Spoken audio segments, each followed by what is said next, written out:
Hello guys, কেমন আছো সবাই? আশা করি সবাই ভালো আছো। আমিও ভালো আছি। কালকে সকালবেলায় ঘুম থেকে উঠে আমি রান্না করতে যাচ্ছিলাম, দিয়ে দেখি যে তেমন কোনো সবজি নেই। তাই ভাবলাম যে এখন কি রান্না করব। দিয়ে আমার হঠাৎ করে চোখ পড়লো আমাদের যে রান্না করার চালটা আছে রান্নাঘরের, ওই চালের উপরে খুব সুন্দর পুঁই শাক হয়েছে। তাই আমি শাশুড়ি মাকে বললাম যে মা, আমাকে কিছু পুঁই শাক পেড়ে দেন তো, আমি রান্না করব। তাই দেখো আমার শাশুড়ি মা পুঁই শাক পেড়ে দিচ্ছে। আর শাকগুলো দেখো কি সুন্দর, মানে কচি, বৃষ্টি হয়েছে তো আর পাতাগুলো চকচক করছে, দেখতেই পাচ্ছ। দিয়ে আমি ওখান থেকে শাকগুলো পেড়ে নিয়ে চলে আসলাম আমার রান্নাঘরে এসে আমি শাকগুলোকে ভালোভাবে কেটে নিয়েছি। দেখো, দেখতেই পাচ্ছ আমি পাতাগুলো নিয়েছি, আবার ডাঁটাগুলো নিয়েছি। পাতাগুলো তো নরম, ওই জন্য পাতা ফেলিনি, সব পাতাগুলোই নিয়েছি। আর শাকগুলো এত সুন্দর, মানে কচি। দিয়ে আমি শাকগুলো ভালোভাবে ধুয়ে আখায় দেখো কড়াটা বসিয়ে তাতে মুসুরির ডাল দিয়ে দিয়েছি আর ধুয়ে রাখা শাকগুলো দিয়ে দিয়েছি। আর আমার মসুর ডাল দিয়ে পুঁই শাক খেতে খুব ভালো লাগে।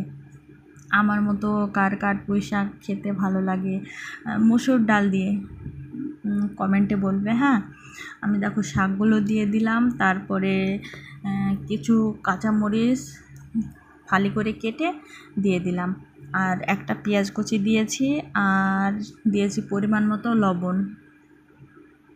আর পুঁই শাক খেতে আমার মনে হয় অনেকেরই ভালো লাগে। হ্যাঁ, যে যেভাবে রান্না করে, আমার এইভাবে আমার রান্নাটা ভালো লাগে। হালকা মশলায় পুঁই শাকটা খুবই সুন্দর হয়। আর আমি এখানে একটু ঝোল ঝোল করে রান্না করব, তাই দেখো ডালটা একটু সিদ্ধ হয়ে গেছে, আর একটু হবে। আমি এখানে ঢাকাটা তুলে একটু নাড়াচাড়া করে আবার ঢাকাটা দিয়ে দিলাম। আর এই পুঁই শাকটা কিন্তু একটু ঝোল ঝোল করেই রান্না করব, কারণ আমার ঝোল ঝোল করে পুঁই শাক খেতে ভালো লাগে। যার যেমনভাবে ভালো লাগে, আমার এইভাবে ভালো লাগে।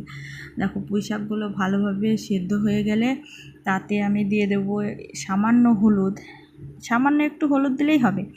সামান্য একটু হলুদ দেবো, আর আমার বেটে রাখা জিরে আর রসুন দিয়ে দেবো।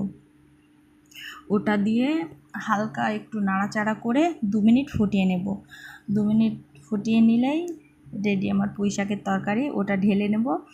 ঢেলে নেওয়ার পরে কড়াইটায় একটু সামান্য পরিমাণে দেখো তেল দিয়ে দেব। তেল দেওয়া হয়ে গেলে ওটাতে সামান্য তেল দেবে, বেশি তেল দেবে না। তেল দেওয়া হয়ে গেলে ওতে আমি পেঁয়াজ কুচি আর রসুন কুচি দিয়ে দিয়েছি। রসুনটা আর পেঁয়াজটাকে ভালোভাবে নাড়াচাড়া করে নেবে। হ্যাঁ, দেখো আবার পুড়ে না যায়। রসুন আর পেঁয়াজটাকে হালকা করে ভেজে নেবে। হালকা যখন বাদামি কালার আসবে তখন শাকটা ঢেলে দেবে। আর ওইদিকে দেখো আমি ভাত বসিয়ে দিয়েছি। আমার একাই হচ্ছে ভাত, আর একটাতে আমি শাক রান্না করছি। শাকটাকে ঢেলে দিয়েছি। দিয়ে শাকটা এবার হালকা 2 মিনিট জাল করে নেবে, মানে আর একটা বলক উঠে আসলেই নামিয়ে নেবে শাকটা। দেখতেই পাচ্ছ শাকটা কি সুন্দর লাগছে, দেখেই আমার জিভে জল চলে এসছে। এইভাবে কার কার শাক রান্না ভালো লাগে একটু কমেন্টে বলবে। ধন্যবাদ সবাই।